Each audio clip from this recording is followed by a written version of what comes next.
on Bible study. Now, just to let you know that I'm going to get to the lesson because time is of the essence, and also to let you know that we are live streaming also on YouTube, and so you should be able, if you, as long as you have the data or the facilities to see us on the Temple Hall page at YouTube. I want to invite you to ask others to join us on YouTube, to subscribe, to share, to like, and let's see if we can get our channel really doing well, all right? Because we've been trying for a while to get our channel really up and running, and the response has not been the best, but you know it go. But let me just invite those of us who are here to invite someone via YouTube and just ask them to like, share, comment. That's how I see the other guys on YouTube doing it. So I think it works. I think it works. But so very glad to be here. Let me greet all those who are joining us from overseas. Of course, all our members. Again, I applaud Minister Jones and thank him for leading us thus far. It has been an eventful week, I must say, and I am happy and tremendously blessed to be on this platform one more time. Just before we continue, I want to say that I may change up the format a little bit. If in case, as I'm going along, you may have a question, you can type the question in the chat. Put the question in the chat, and if possible, or if I'm not able to see, you can probably raise the hand, and I will try my best to see if I can facilitate the question. That is because of the nature of the studies. And if you will note by now that the studies go a little farther than just looking at the verses of scripture. We have started by trying to familiarize each and every one with the mindset of the ancient world. The reality, brothers and sisters, is that unless we can understand the mindset, we will not be able to actually understand the text. Every text has a context. And what we see and think in our context and our experience may not be the same as we read it in scripture. So I can give you an example of the bat. When you look at Jamaica, we at Bethel Bible College, we have a number of individuals who have actually come in terms of from the small islands. And I remember being at Bethel Bible College with one gentleman who was from St. Vincent. And while we were there, we brought up the whole idea of bulla. You know bulla cake? In Jamaica land we love. Bulla is something you eat. It's something that as children, with pear, with cheese, with milk, with water, all with nothing. We love bulla. But I was made to understand that in St. Vincent, a bulla is not a cake. A bulla is a homosexual. So we can't call people or speak bulla out. How can I put it now? Just speak it out like that. It's offensive, if not vulgar. But there are two territories in the same Caribbean, right? And the same word that means bulla cake in one territory means something else in another territory. And so it is important that we begin to understand how the ancients understood. And the way they understood will give us an idea of how we actually should see the scripture. Now, I'm going to be sharing my screen, everyone. And of course, please let me let you know that, again, this is Bible study that is beyond the basics, you know. I said it and I say it again. I'm teaching you what I know. It's not just looking at the text of the scripture. It's understanding the context of the scripture. And God has been so good to me. He has opened doors of opportunity. And I will not in any way not give to you what I've been given so freely. So I'm going to ask that you just bear with me as I go and share my screen. As long as the host gives me some privileges. That will be happening soon. And I am very excited about our lesson today, because last week we looked at Hebrew and Near Eastern cosmology. And we went as far as to share with you just how they perceive their world. The way that we see our world is different. And so when you have a man like Job, and he is literally telling his experience when God had to pull him up, and God said to Job, where were you when I laid, excuse me, the foundations of the earth? You have to ask yourself what is meant by that. Where were you when I tamed Leviathan, the great serpent? Who is Leviathan? You see, it's important to get a knowledge of the background, and that will help us. Where were you when the morning stars sang together? Who were the morning stars? And what kind of song did they sing? So the aim is to now try. One of the things that I used last week to just share how important an understanding is that I shared the different terms for sin. And you and I would say S-I-N is sin. That's all we know. As long as it's a sin, is just spelled S-I-N. And I have heard so many individuals, I mean, pastors and, saying that all sin spelled S-I-N. That is true to an extent, because every transgression is in fact sin. But you have to understand that not all of them spell S-I-N. All spell S-I-N only in English. And the Bible was translated to English. It was not originally written in English.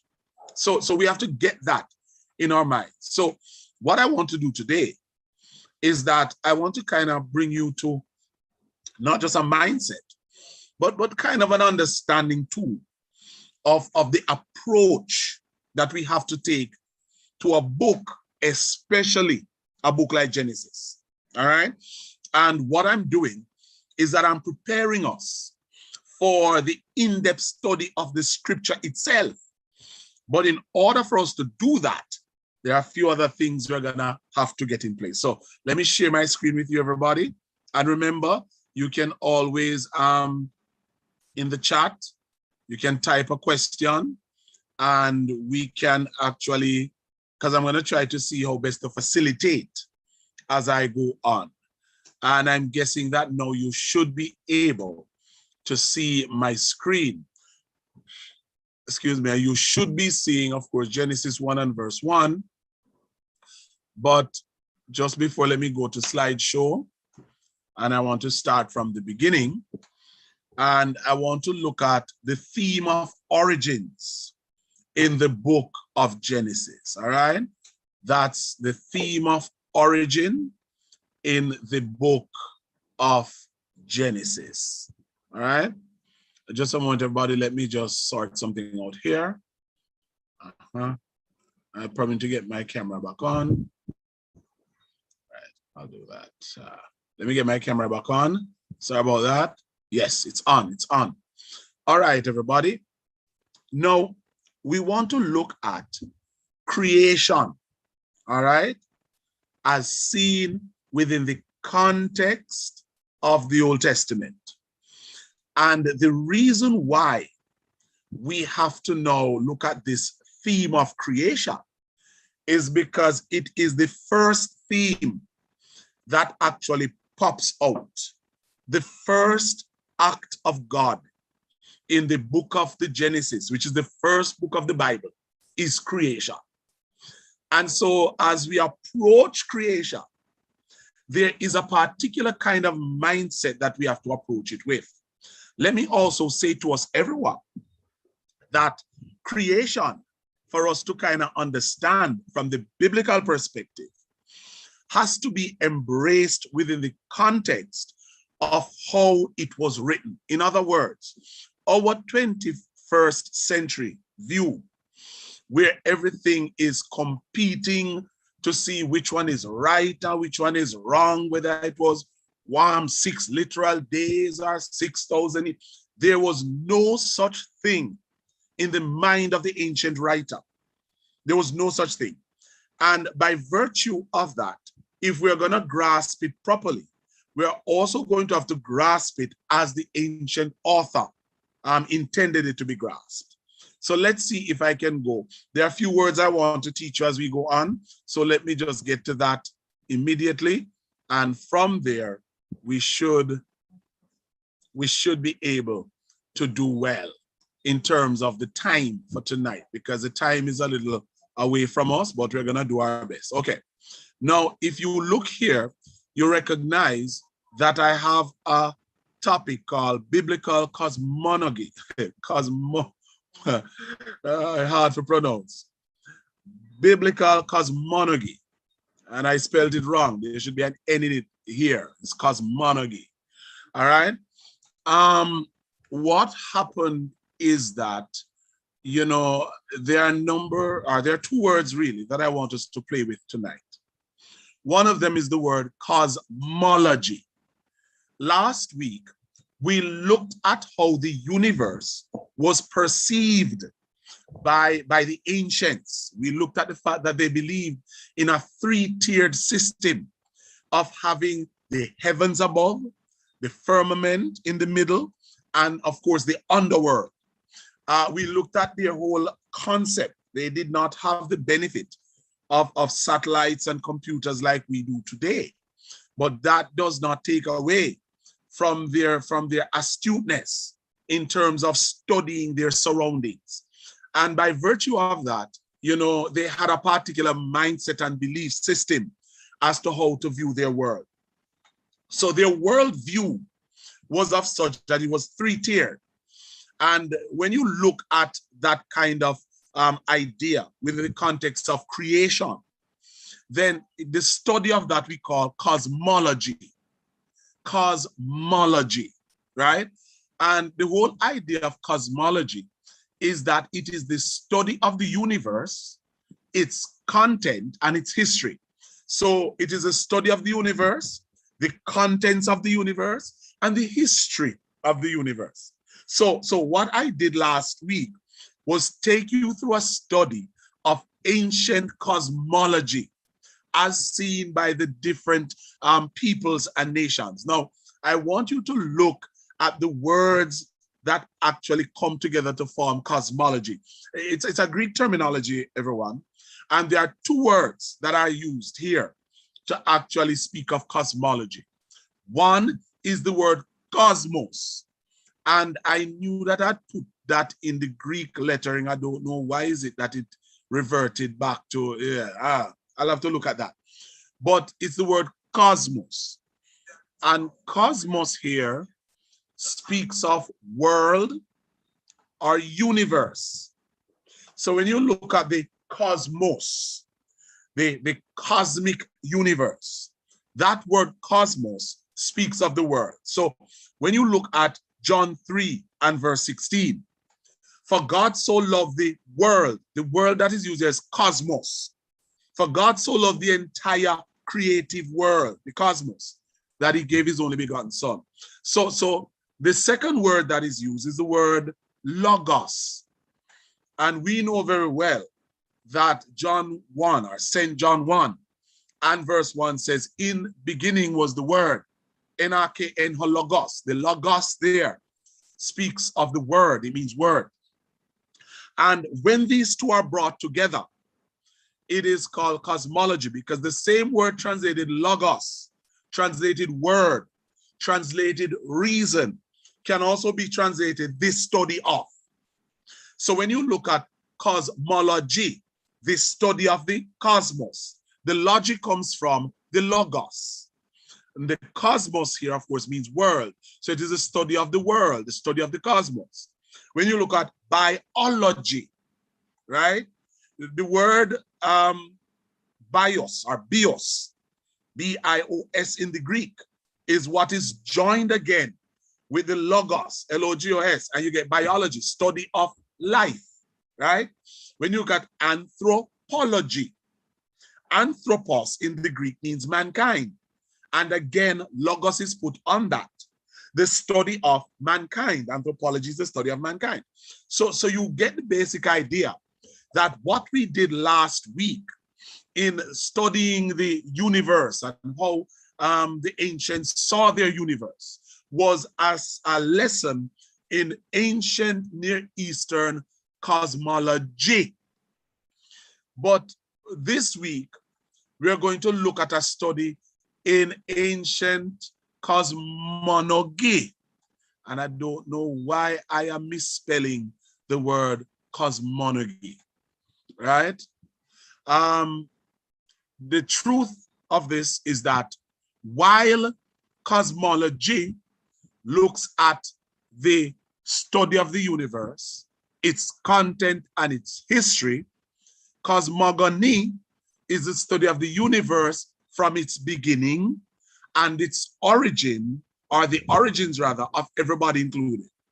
So one seeks to look at the universe and the world as it exists, which is cosmology. Cosmogony is seeking to find out how the universe began. All right? So I hope you get that clearly. On the one hand, cosmology is the study of the universe, its content and its history. Cosmology is actually the study of the universe from its beginning and the origins of everything inside of it, which literally means that how it began and how it was formed. So it's not just how we view it, but how it actually came into being. And I think probably that would be understood. Now, there's another word that I want you to understand as we go forward, because you're going to see it coming up, because again, this is a lesson in cosmogony we have not yet touched in any way. Let me go back. I think I forgot something. We haven't touched Genesis 1 verse 1 yet. All right. Again, let me just break down the word cosmogony as I did cosmology. In cosmogony, the same word, cosmos, world, right? But instead of logos, so you get cosmology, excuse me, we have the gonos, from which we get begotten, begetting or originating. So the main difference is that cosmology speaks of the study of the world. Cosmogony speaks of the study of the beginning of the world, right? Right. So let me hope everybody has that. And of course, again, if anything, please feel free to raise a hand or to type in the chat. Now, the word myth, from which we get mythology. And again, hear that logy, that ending, that logos, mythology. A myth, normally people believe to be just an outright fake story or an outright fable. No, it has shades and nuances. No, let me give you the official definition of what a myth is. A myth is a traditional, typically ancient story dealing with supernatural beings, ancestors, or heroes that serve as fundamental type in the worldview of a people, right? As by explaining aspects of the natural world, by delineating the psychology, customs, and ideas of society. So this is actually an A and a B. Where you have the comma, it should be a B. It's almost another shade of the same thing.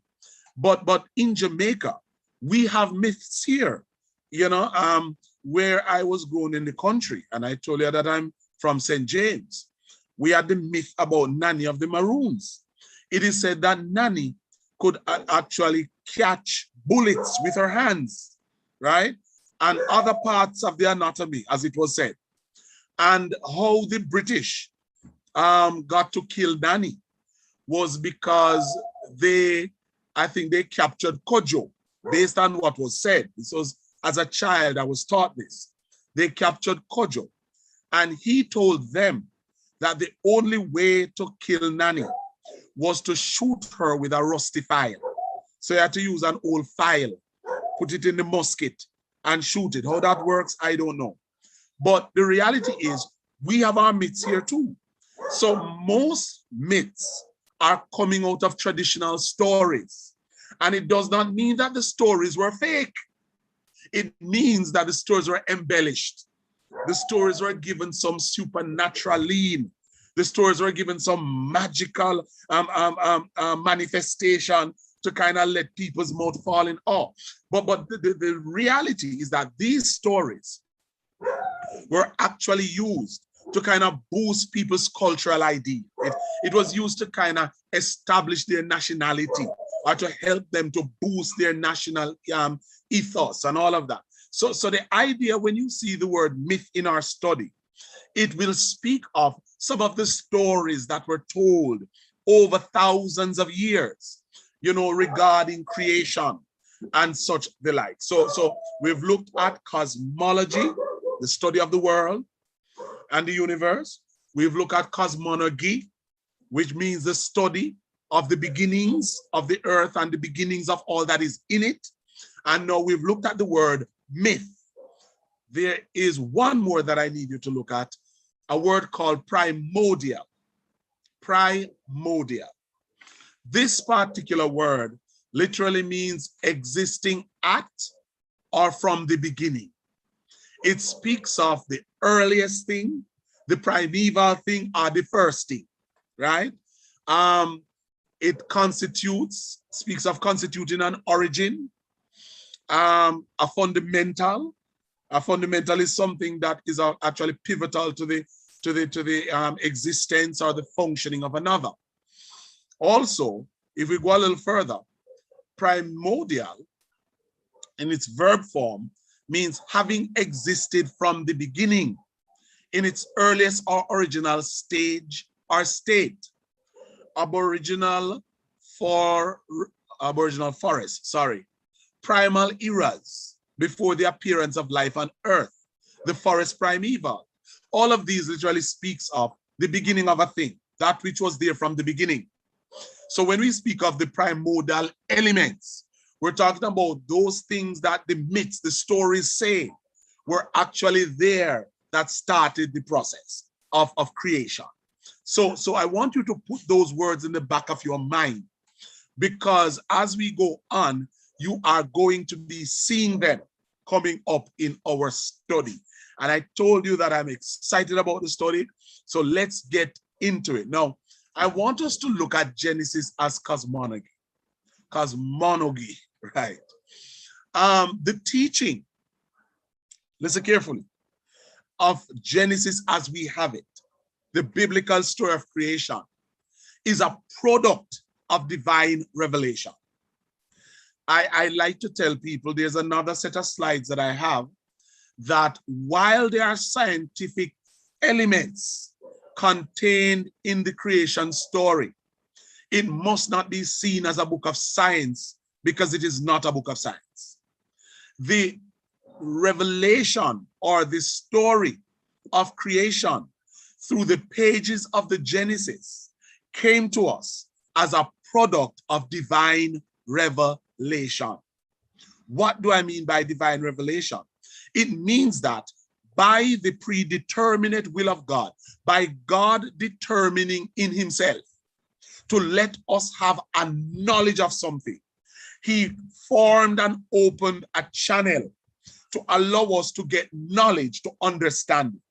So the idea is that while we are even receiving the knowledge by divine revelation, because it comes from God, the infinite God, we are not even able to understand its vastness, its depth, its height, its width.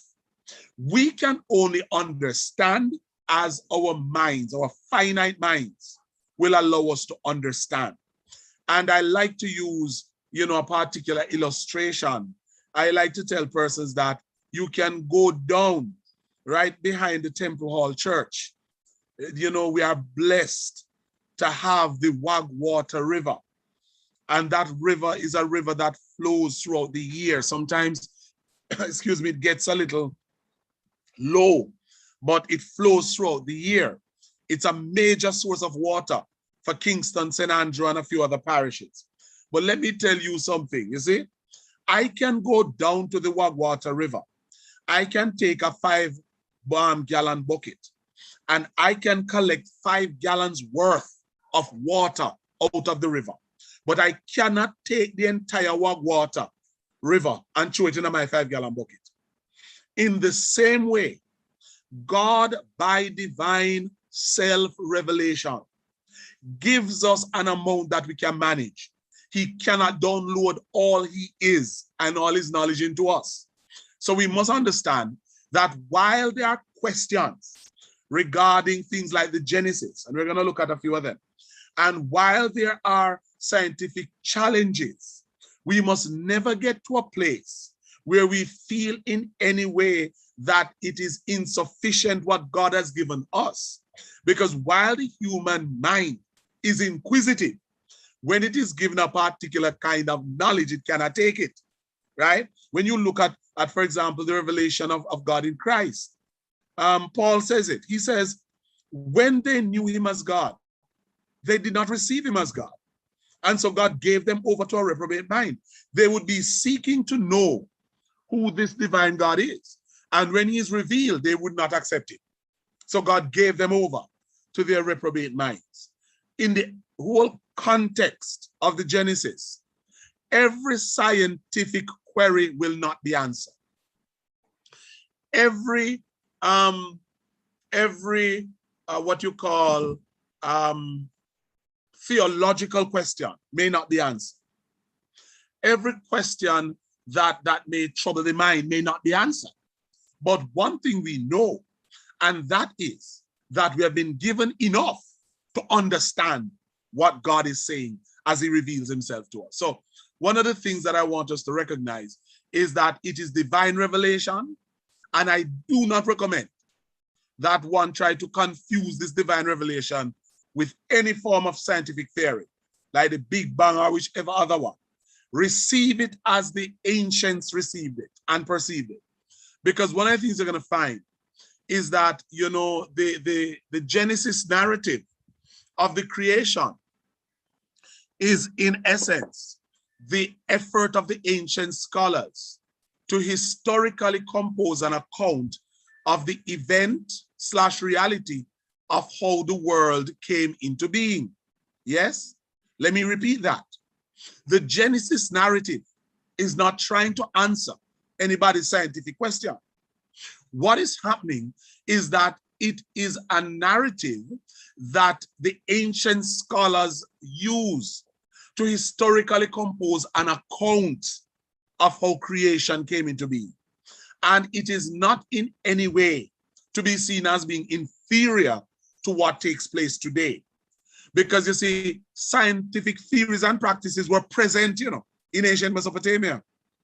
Don't let anybody fool you to tell you that the ancient civilizations were actually backward and dark and not go like that. These civilizations, yes, they built cities without heavy-duty machinery. They excavated places without bulldozers and D9 tractors. They had what we call great architectural achievements without having a university of technology to go to in order to actually have that. I tell you better than that. The ancients lived up to 900 and odd years old, whichever way that wants to be taken. Now we can barely reach 70. And with Corona, even the very little 70 is threatened.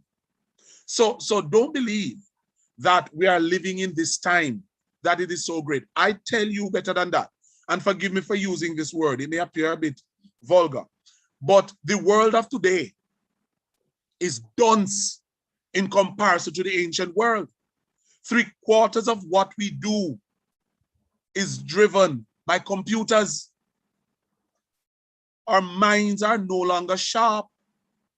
When the calculator came in, the math mind began to get dull. But these men and women of the ancient world, not having any form of these things, they use the rudimentary instruments they had, built the pyramids, and to this day, the great scholars and the great theologians and the great skeptics of this age can't tell you how they built it. Now, if you ask me, those are bright people. Those are bright people. Now, here is where we're gonna get, it's gonna get a little interesting. All right. Let me say this to us, everybody, that the creation story in the Bible is not the only creation story.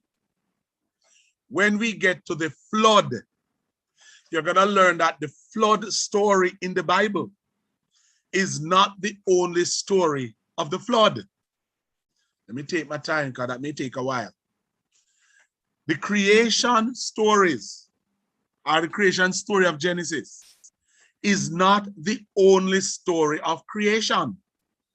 And dare I say, the creation story in Genesis is younger, about 3,000 years younger than the creation stories that I'm going to share with you. Before the Hebrews, those who received the divine revelation from Yahweh could have penciled in or written or scribed the creation story. The Babylonians / Mesopotamians, the Egyptians, and the Greeks all had their own story of the beginnings, the creation story, the cosmogony, all right? So I want you to gear your mind, because we're going to look at about 3 creation stories that are outside of our Bible. It's not in it. But what I want you to do, please, and you can write this down if you can, is that where there are similarities, if any, you can jot them down to our creation story. Where there are differences, you can jot them down. Or if there's anything that jumps out at any one of them, you can jot it down. And you can say, Rev, you know, this is something that seems to be familiar. All right? You may not find anything, you know, but I want to tell you that that probably is the way to go as we study at a level that's a little deeper than just plain Bible study. All right? So if you're ready for the ride, let's go. Let's go. Remember, cosmology is the study of the world, the universe. Cosmogony is the study of the beginnings of the universe and the beginnings of everything in it. A myth, of course, is an embellished tale told by a certain nationality of people as they seek to bolster their own national ethos and their own national standing. And Primordial speaks of that which was there from the beginning, right? Let's go, everybody. Now, the Genesis record, listen, is the only complete account of creation found to date. All right? So the others that we're going to be looking at, they are not as detailed, they are not as well put together, but one of the things you're going to find is that they were before the Genesis account, right? Now, one of the things you're going to find is that the whole idea of creation, how we see now, Genesis is the first and only account that puts together something that is systematic, that you can follow, that seems plausible, all right? So let me just put that there. Most of the ancient texts that refer to the creation are, in a sense, you know, part of a larger literary work. So the creation story, let's say there's a writing called the Enuma Elish. You're going to see it later. Same way we call this Genesis. That writing is called the Enuma Elish. Creation is just a little part of a larger story being told. But in Genesis, creation forms a foundational part. So it's not just a little side thing here, you know. It is actually one of the main things that is present in the Genesis account, creation. The others don't really give that. What do the others focus on? They normally focus on things like legendary persons. So if they are looking at, say, for example, one of their ancient warriors, like Arak, and that's just a name that I'm throwing out there. They're focusing on him. But as a part of the story that will help to big up Arak, they will speak about him doing creation and he threw the stars into place and all of that. But they're not trying to address creation. What they're trying to do is to big up their legendary person, right? You're going to come across a guy named Apsu in one of our things. In the story of Apsu and Tiamat, they're not trying to big up creation. They're trying to big up Apsu to say him make creation, right? And they did not do the kind of systematic and thorough work as the Genesis author did. So most of the other ancients, like the Babylonians and the Egyptians, the Sumerians, and even the Greeks, these were individuals who were trying to big up individuals within their own national heritage, right? And in so doing, the creation story forms a part. Let me go a little further. They also seek to big up their organization of early society. So many of them, and we do it too. I've heard so very often, sorry everybody, I've heard so very often that, the lowest one please, I've heard so very often that we boast that life began in Africa. No, me like that, and I true. Life begins in Africa. But what happened is that some of the stories that we tend to embellish are just that, embellishments. And so we are not even, because while we talk about life beginning in Africa, we don't seek in many cases to try to determine how the world began to have given us that background to start life in Africa. So we tend to look at our own ability to organize early society. So we know that the first civilizations were African. We know the first Egyptians were Black. We know that the first university was in Mali, West Africa. We know all of that. But the truth is that if we are going to literally put it against the background of a creation story, it is not to highlight the creation story. It's to highlight the part we play. You get me? Our nation, our people, you know, yeah. And then, thirdly, the ancients tended to highlight the struggle between certain gods and their pantheon. Last week, if I'm not mistaken, I made mention to let you know that in many cases, the ancient peoples saw the nature around them, storms and droughts and hurricanes, if they had them. They see them as manifestation of their gods. So they believe that their gods were manifested in the nature, those things that naturally occurred. So if there was a drought, they felt that their God was angry with them. And you could read a story like that, of course, was brought to my attention again in the book of Samuel, when David had to kill 7 of Saul's sons because the Gibeonites were trespassed against by Saul, and a great drought was in the land. And David, in order to turn the drought away, turn the anger away, based on the belief of the day, would slay the sons of Saul to ensure that the trespass was paid for. If there was good and the rains came in the right time and the harvesting was good, you hear it coming out of Jeremiah as God spoke when he says, I will give you the former rains and the latter rains. But the ancients did not believe that God gave the rains. The ancients believed that God is the rain. You get it? They believe that. They don't believe that God gave the wind.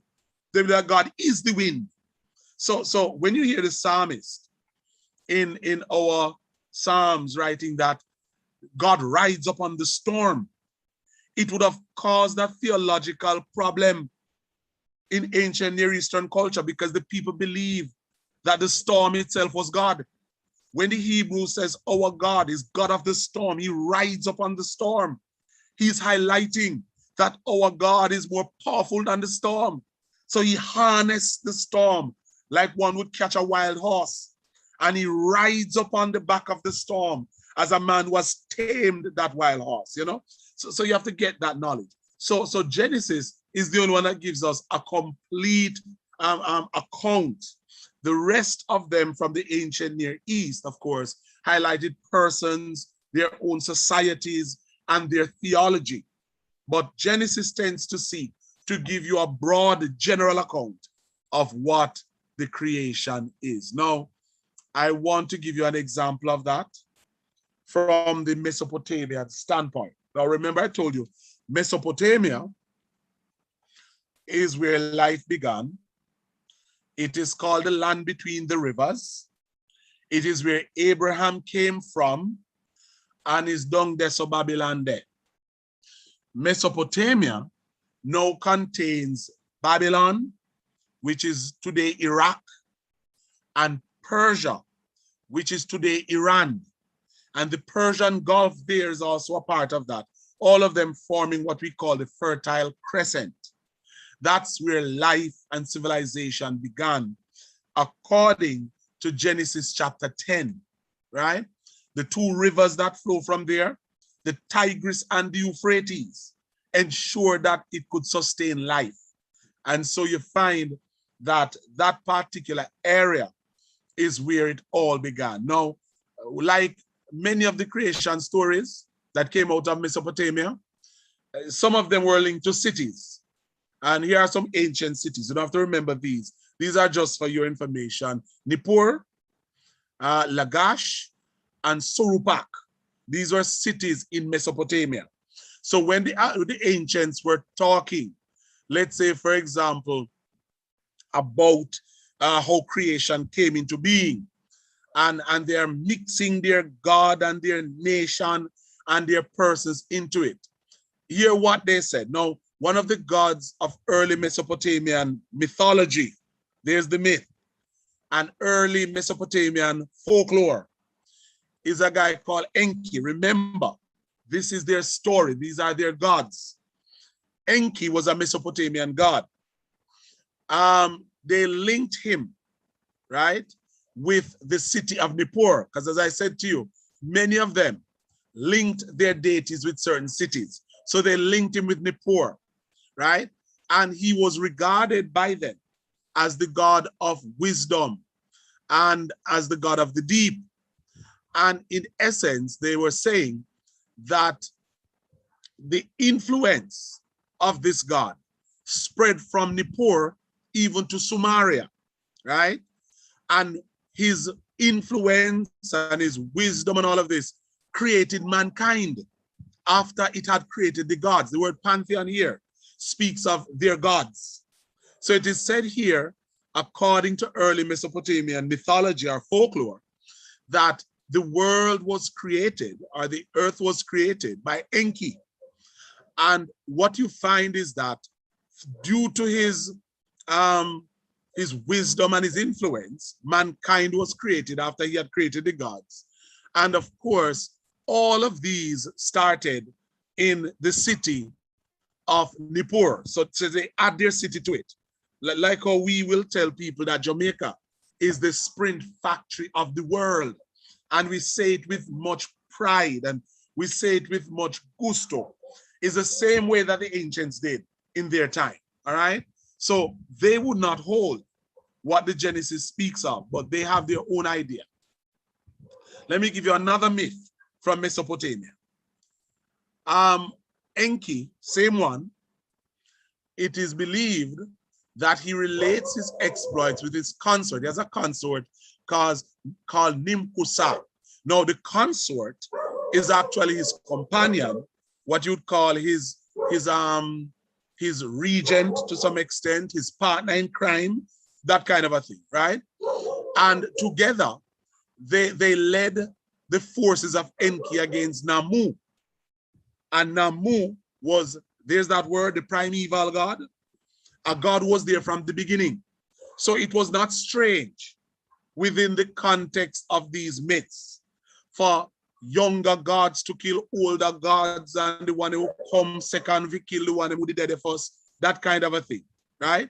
So based on what this myth says, it says that Enki, along with Nimhersag, fought against Namu, and Namu was seen as a wicked primeval god who belonged to the sea, and with the help of Nimma, the earth mother goddess, he created man from clay. So in their minds, this is how mankind came to being. It came to being, we came into being because of a war between Enki and Namu, and through the help of Nimma, the earth mother goddess, you know, Enki created mankind. So the ancients believed that this was so. Let me go a little further. Then you're gonna find, I spoke of this earlier, the Enuma Elish. And remember, I told you and everybody that because of the depth of this study, if you have any questions, don't be afraid to pause me and put up your hand. I'll probably see that someone has raised their hands, and I will seek to answer whatever question you have. But I want you to get it, that these are other popular creation stories that existed even before the Genesis story. And this is going to give you a background as to why the Genesis story is so unique. So I mean, it's mind-boggling, all right? Now, the most popular of all of these stories is actually found in a writing. The archaeologists found a writing not too long ago called the Enuma Elish. You don't have to remember it. That's just the name of the writing. Some of you would have remembered when they discovered the Dead Sea Scrolls. In the same way, archaeologists are still discovering pieces of work that are from long ago. The word Enuma Elish, or the phrase, actually means when from above. So it's giving you the idea that whatever is happening, it comes from above. So they're kind of highlighting that it is their gods doing whatever, right? Now, this work, of course, was recovered at the ruined library of a guy called Ashurbanipal. Some people believe Ashurbanipal was the person who was in charge of Nineveh when Jonah went there. Some people believe that, you know. Or some people believe also that Ashurbanipal could have been the one who wrote to Hezekiah and told Hezekiah, and you see the Assyrian, Nineveh, the biblical city of Nineveh, is the capital of the Assyrian Empire. When he sent a letter to Hezekiah telling him that the gods of the nations could not save them. So Jehovah, Yahweh, can't save him. And Hezekiah spread it out before God. So it is believed that Ashurbanipal was the king at the time who did it. So these fragments, or these plates, or these pieces of works were found there, the Enuma Elish. And there are, well, 2 or 3 mythical personages. And when I say that, I mean some characters that are actually pivotal to Babylonian creation story. And I have them here. And again, I'm going to be sharing with you 3 creation stories. I've shared 1 or 2 already. I'm going to share 3 with you now that are the 3 main ones you'll come across. When you send your young people to college and they go to UTech and UE and they're doing anything that has to do with ancient civilizations, these are some of the things that come up, and they try to use them to discredit the whole idea of creation. Now, when you read that which was found, the Enuma Elish, that document, you come across a guy called Apsu. Apsu was the fresh water, the underground sweet reservoir. He represented the fresh water that existed on the before the earth was created. And he was the consort, I don't want to say ambassador, because consort is a little more nuanced than that. the partner in crime, the representative of a lady called Tiamat. Tiamat was seen as the saltwater ocean. So what they are doing, I want you to follow this in. What they're doing is that they are giving personality to things like fresh water and salt water and all of that. That's what they're doing. To explain how the world operates. That you have fresh water for we drink and salt water that we can't drink, but we can travel on it, and so forth. And then you have a guy called Marduk. Marduk is actually the patron god of Babylon. Now, based on this creation story, it is said that Marduk slew Tiamat in battle and used her body to create the earth and organize the celestial constellations, the stars in their places. All right? Now, it's a little more explained as I go further. I'll explain what happened here. But based on what is happening, it is believed that Marduk, this oracle of God, I don't want to use that term, but that's what it would mean in its context, who was the patron god of Babylon, slew Tiamat and used her body to create the universe. So let's look at it. Now, according to it, it says Tiamat, a primordial goddess. Again, primordial mean one of the originals, one which was there from the beginning. And these stories are not afraid to throw out a god, you know? When they use it up as they can, they just fling him where and say, another god kill him, right? This primordial goddess had a consort called Apsu. And this consort, also her lover, gave birth to monstrous gods. So that's how they got all the gods. So in their minds, Apsu and Tiamat were the source from which all the gods came.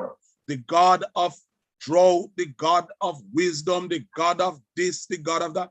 All of them came from these two, right? It says, after several generations of Tiamat and Apsu giving birth to gods and what have you, right? Ea, who was a god of wisdom, he would have been born through Apsu and Tiamat, rose up and killed Apsu. And in response to the killing of Apsu, Tiamat bred monsters by her son Kingu to avenge Apsu's death. I know all of this sounds funny, but you'll get it after a while. Marduk, the son of Ea, challenged Tiamat, and with magic he killed her with his bow and arrow.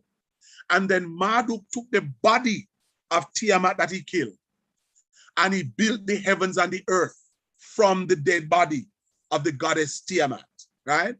Then he split her in two like a clam. We would say oyster. Those of you who used to eat oysters back in the day, you have to put the knife in between the oyster and prise them open. He split the body in two of Tiamat, right? And with the top section, he made the firmament, which is the place in which we live. And the bottom half of it, he actually made the foundations of the sea. Now, if you go to Job chapter 26:10, you kind of get an idea what they're talking about. Because even though this is not a biblical account, the cultural knowledge and understanding still has bearing on the biblical account, right? So so Marduk created the heavens from the body of Tiamat, created the earth. Watch this now. Marduk continued his creation in that he imprisoned the monster allies of Tiamat, the children that she had born. He put all of them in the watery caverns of the underworld. And we looked at that last week, that you had, of course, the vault in the heavens, the firmament, where the sun and the stars were, and you had the underworld, where the dead go.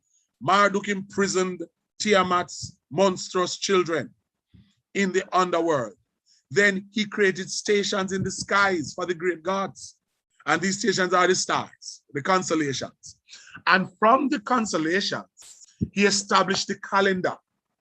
So are you seeing them trying to explain? They're trying to explain how creation happened. And this is early Babylonian, all right? So they're explaining that he created stations in the skies for the great gods. He established a calendar by orchestrating their rising and the setting, so the movement of the heavenly bodies to establish year, month, and day. It also believed that Marduk built gates for the sun to enter in the east and for it to exit in the west, and gave the moon elaborate orders on how to shine. The sun shines under the firmament by day and the moon through the starry windows by night. You know, I won't go into that one. I don't want to give you too many of them, right? So that was the whole idea of how the Babylonians said the earth came into being, all right? Let me go a little further. For the Egyptians, they said that, you know, it was Ra, though it's spelled Ari, it's pronounced Ra, that it was Ra who literally created himself, because he's self-created in the underworld, and from him comes all the other gods, Osiris, Seti, and Isis, right? And from these, so Ra created himself, then he created Isis, Seti, and Osiris, and then Seti, Isis, and Osiris created human beings, all right? That is what the Egyptian one says. Hear what the Greek one says. The Greek iteration of the creation story says that, listen, it was primeval forces. And these forces has to do with chaos. It normally pits chaos against order, right? But it says that chaos, right, held the chief position above all the gods. That's what pantheon means, above all the gods. And he spoke to the successors of the earth, who was impregnated by heaven and became the mother of all living things. All right? I won't go any further with that. But I want you to look at the observations with all of these creation stories, right? And it doesn't matter whether or not we are in the Muslim areas, where most of those areas, of course, were Christian back in the day, but now they've been turned to Muslim because of the Muslim conquest of the 1600s coming up. But look at it this way, right? It is not the Mesopotamian account of creation that has prevailed. What I said to you regarding the Mesopotamian account, I am sure I forced some of you hearing it, and it just hard to understand. It was not the Sumerian account of creation that survived, right? It was not even the Egyptian account of creation, and we are Black people, right? It's not the Greek account that survived. Which account survived? It was the account of Genesis, the Holy Bible, the Word of God that has prevailed to direct human life. What am I saying? I'm saying irrespective of the fact that there were other creation stories, none of these creation stories claim to be coming from God. I want you to follow that. None of them claim to be coming from God. They are not divinely inspired. They are not complete. There is only one creation story that is fully complete, right? And that is the account of the Genesis. So let me bring you a little closer home now. Remember, everybody, if you need to stop me to clarify, I can. But let's come a little closer home, right? That the creation story that's in the Bible, the cosmogony, the biblical cosmogony. Remember that word as I keep throwing it at you. Speaking of the creation, how it happened. Let's look at the one from the scripture. Now, there are two accounts of the one creation. I'm watching the time, just need to know how much time I have. All right, I have 12 minutes, I'm told. So the part I can't get in this week, I, of course, will continue to next week. There are two accounts of the creation in Genesis. It's not one account, it's two. The first account is in Genesis 1, chapter 1, and it's from verse 1 all the way to chapter 2 and verse 4. That's where the first account ends. So when you read, in the beginning was the word, I'm sorry, that's John 1. In the beginning, God created the heavens and the earth. That is the first account. There is another account in Genesis chapter 2 of the same creation. But the second account takes place roughly from verse 5 rather, verse 5 of chapter 2 through to verse 25. All right? So chapters 1 and 2 of Genesis, those two chapters carry the two accounts of Genesis. Why should there be two accounts in the one book, right? But watch this. The accounts, right, though they may have certain things in common, you're going to find that they literally establish a number of things that set them apart from the Babylonian account, from the Egyptian account, and from the Greek account, right? These two accounts are not duplicates. They are not saying the same thing, but they are two accounts of the same event, focusing on particular elements in each of the accounts, right? So it's like watching a football game. You are watching a football game from the standpoint of a spectator, but the player on the field is experiencing the same football game, but he's experiencing from the standpoint of the player. So while it is the same game, it is being seen from two different angles, all right? So they are not duplicates. They are complementary. They are two sides of the same coin. And one of the things, are two things that you must get from it, is that these accounts, right, give recognition that creation was a divine act. It was not coming out of any struggle between evil and good. And no. It was an act of divine imperative. Secondly, that man was created by divine intent, because many of the ancients believe that man was an afterthought for the gods, and then man must come and be slaves to them. Now, when you look at Genesis, I just shared this with you, but I have a little layout for you to see. The first account, that is from Genesis chapter 1 and verse 1 all the way to chapter 2 and verse 3, looks at the creation of the whole universe. That is verse 1 of chapter 1. And then the creation of the earth as a planet, right? In the beginning, God created the heavens and the earth. That means the whole universe. And we're going to look at something that describes that. And then from verse 2 onward, that's verse 1 of Genesis 1. From verse 2 onwards, you find that the planet is now developed from there. So God created the entire thing. And then when he created the entire thing, he went about doing the earth. Because listen, one of the things that people say, and they're getting it wrong, is that the idea that God created the heavens and the earth meant that he just created the world. The meaning of that is simply that he created the entire thing, the cosmos, the universe, everything, all right? Then the second account, from verse, well, let me use the advent of mankind.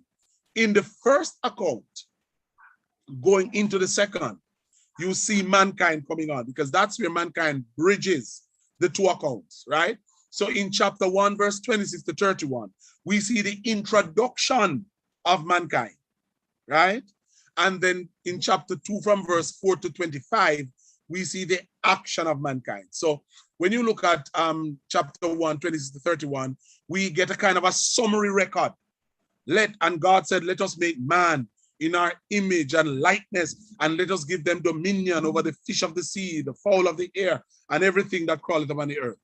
Right? So it's almost a summary. But by the time you get to chapter 2, verses 4 to 7, you see a more detailed account of the same thing, of the summary that was actually presented in chapter 1, verse 26 to 31. So you know that I'm expecting that after we have finished this study, in the next couple of days, you'll be reading Genesis chapter 1 and 2. You have to read them and then kind of see where these divisions take place, all right? And when you get to chapter 2, verse 8 to 15, you see the whole idea of Adam in the garden.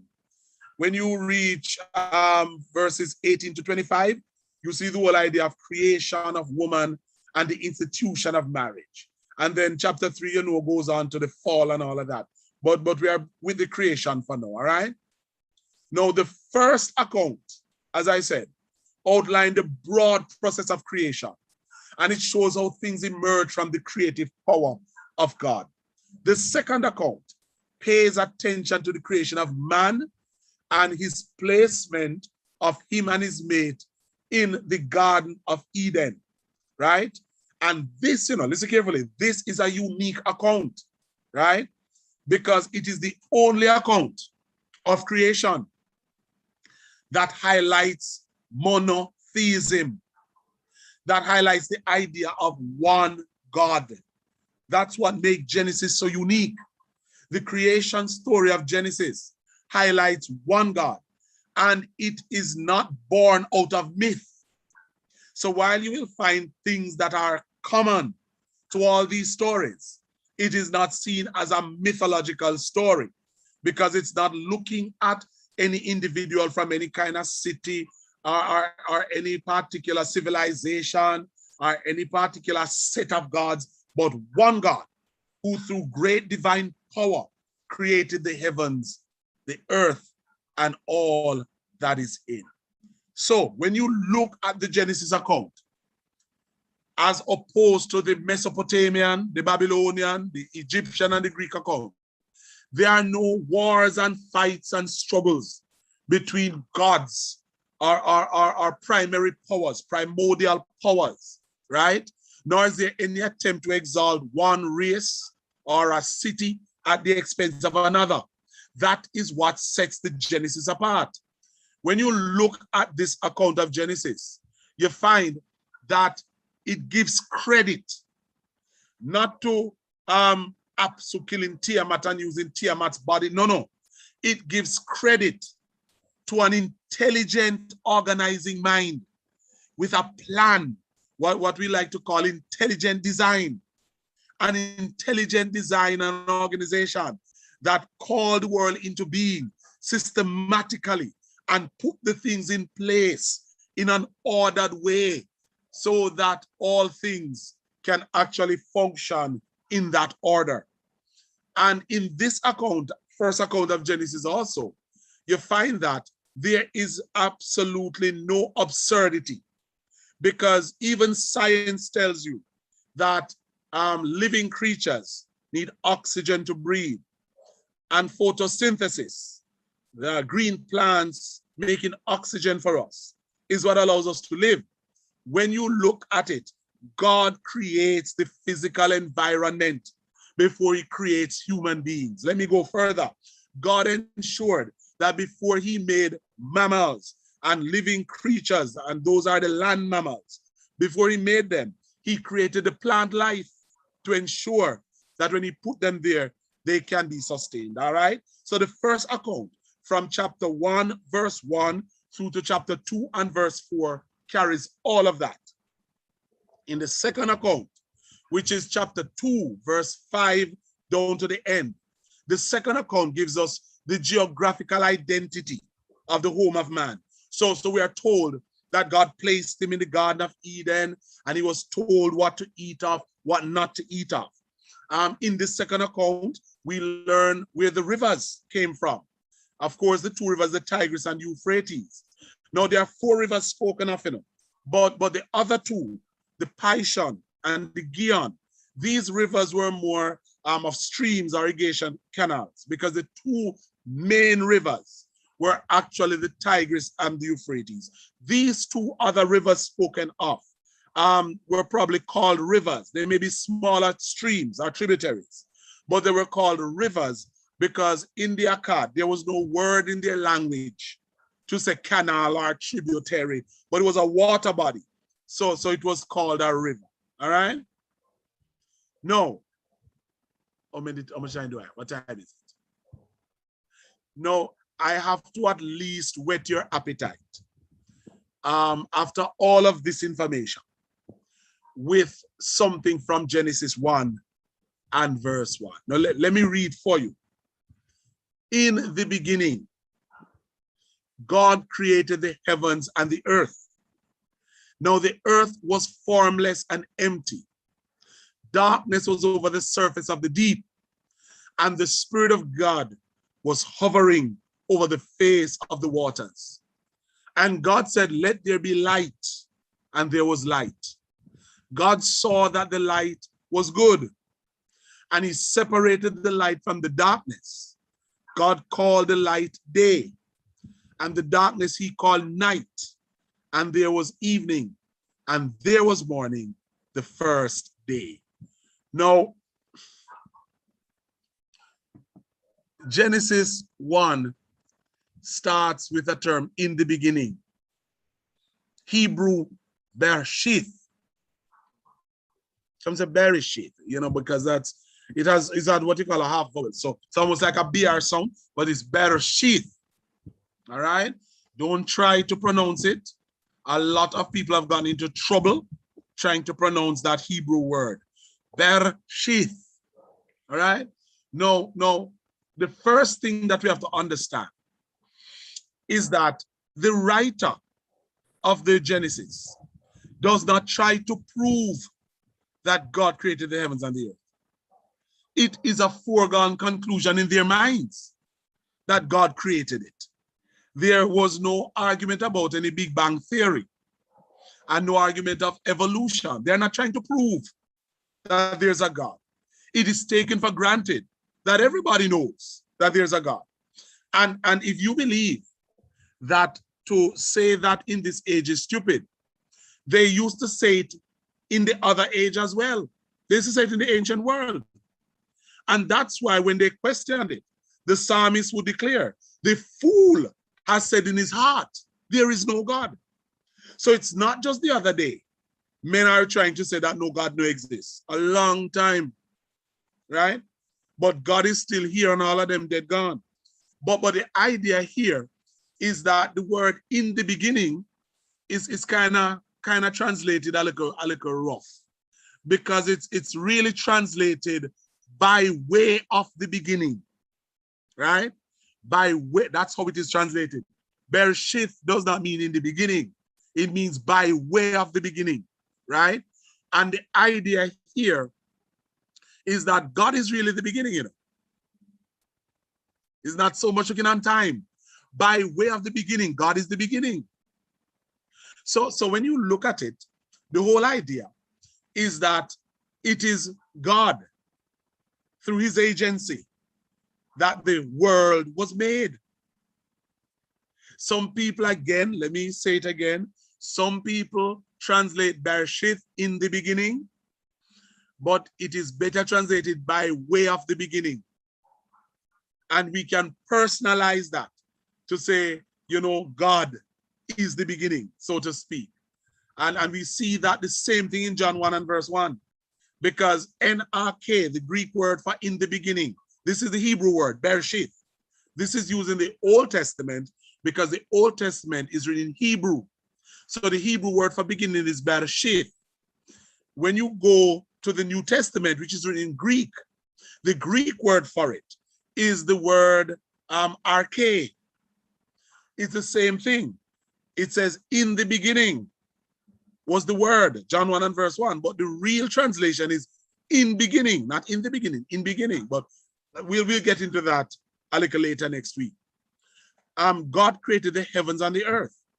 No, there were particular devices that the writers would use to convey what they were trying to say. When they put together certain pairs of words that were opposite, and the word antonymic here just means they were opposite words. So you have light and darkness. You have black and white. You have heaven and earth. You have sea and land. Whenever these are used, they were only used to describe the totality of a thing. So it was not trying to describe what was in the thing, the entities that make it up. They were seeking to describe the totality.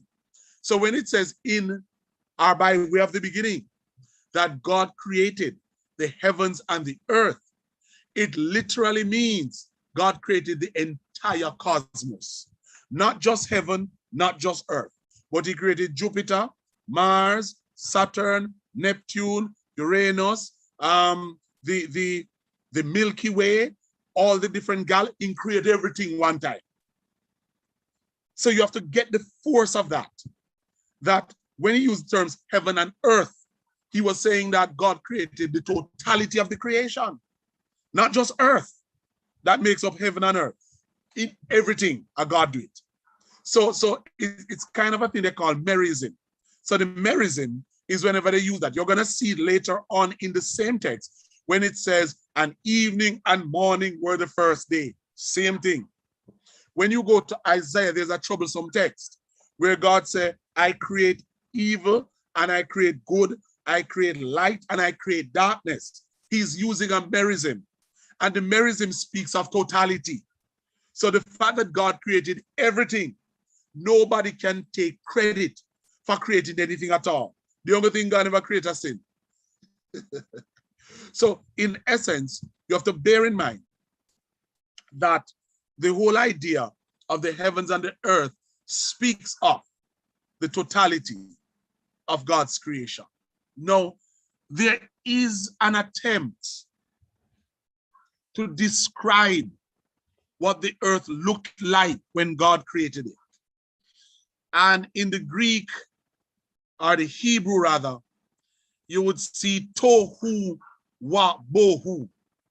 If you look at it here, everybody, this top one here is tohu, follow my pointer. This bottom is bohu. It is what we translate without form and void.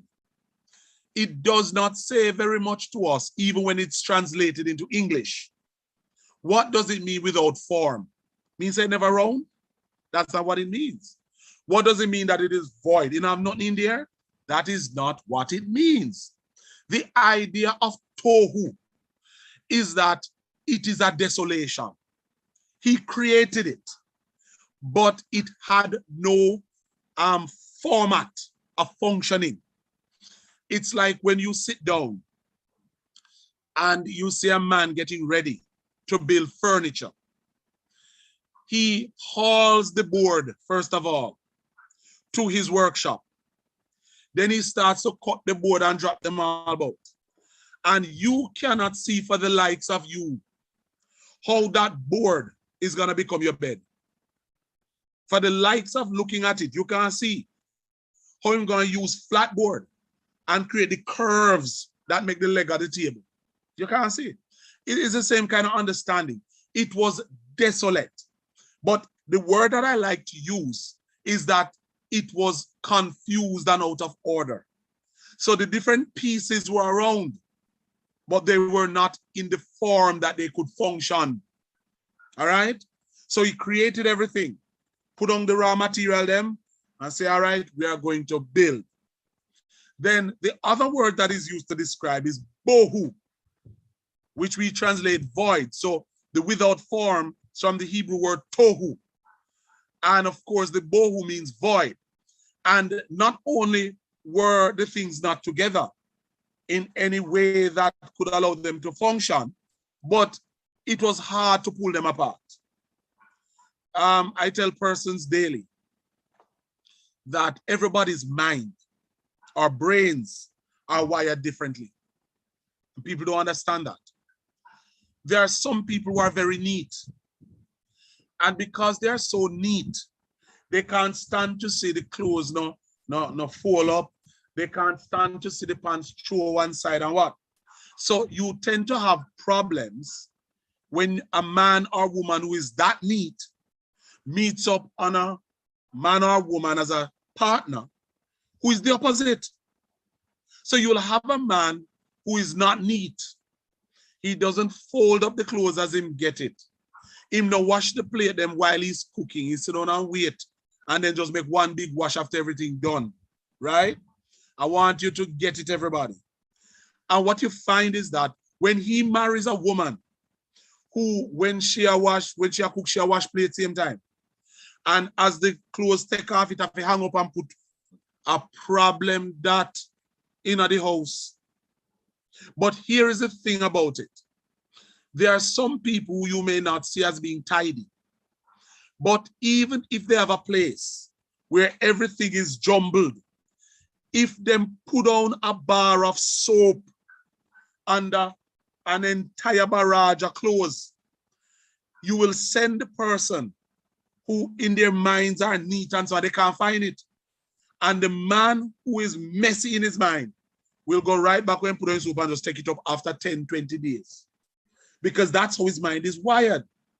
The idea here is that everything on the earth was like the mind of the man who was actually not very tidy, but everything was in a jumble. It was an indistinguishable ruin. But can I tell you, it gets worse. It says in terms of functioning, darkness was upon the face of the deep. And darkness here does not mean that, and this is where I'm going to end tonight, everybody. Darkness here does not mean the darkness you run away when you turn on a light. It is the word shoshech. It's hard to pronounce. Shoshech, it's hard to pronounce. It means obscurity, misery, falsehood, ignorance. It carries the idea of something that is out of order, something that has no knowledge of how it is to function, right? So as I'm ending here, I'm not going to the next slide. So when God said, let there be light, he was talking to this darkness here, this one here. The darkness that was upon the face of the deep, God addressed this darkness. And this darkness did not mean the darkness like when you come in your house at night and no bulb no turn on. This darkness meant obscurity, misery, falsehood, ignorance. In other words, something that is out of order, something that is not in its proper place, something that has no knowledge as to how it is to function. That is what is happening. Brothers and sisters, I have to end here this evening. God's willing, when we come back next week, we will go further, but it is important that we understand this concept because every utterance of God going forward is going to blow your mind. So every utterance of God going forward is going to blow your mind.